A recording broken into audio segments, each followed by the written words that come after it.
जाजपुर सिद्धेश्वर पीठ में पालित हो अशोकाष्टमी। विश्वास रही पवित्र अशोकाष्टमी रे बाबा को दर्शन और पवित्र बैतरणी नदी में बुड़ पकाई पितृपुरुष को पिंडदान कले मोक्ष प्राप्ति होबार विश्वास रही। अवसर में आखपाख अंचल शह शह श्रद्धालु बाबा सिद्धेश्वर को दर्शन कर आशीर्वाद भिक्षा करते। अशोकाष्टमी दिन ठारू 7 दिन धरी एठारे मेला आयोजन करा जाय थाए। प्रबल भीड़ को दृष्टि रखी मंदिर प्रशासन और ब्लॉक प्रशासन पक्षर व्यापक बंदोबस्त करा जायछि।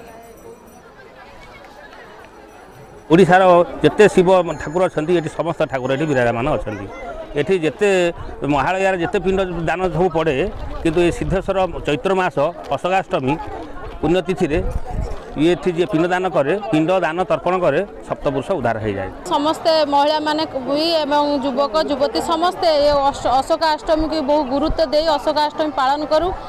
बाबा पाखक आम सिद्धेश्वर बाबा पाखक आसू प्रत्येक वर्ष पूजा अर्चना करने आसू। एटार पूर्वपुरुष मान जिते आम दायाद आज जदि आम पिंडदान करवा तिल तर्पण करवा से अतृप्त आत्मा तृप्त मिल निश्चिंत पके आज गोटे शुभदायक दिन देशरू ये तुम पचार बुझी आंध्र यूपी बिहार बहुत लोक हजार हजार संख्यार लोक आसछन्ति। ये एक ऐतिहासिक पीठ सिद्धेश्वर पीठ एठी पद्मन गंड अच्छी बैतरणी नई रे एठी समस्ते स्नान करती अशोकाष्टमी दिन आउ अशोक जो फूल भी अच्छी परंपरा अच्छी आज समस्ते से अशोक फूल भी पाती एठी पिंडदान पितृपुरुष को पिंडदान करा जाए। आज बहुत संख्यार एठी भक्त माने अंशग्रहण करती।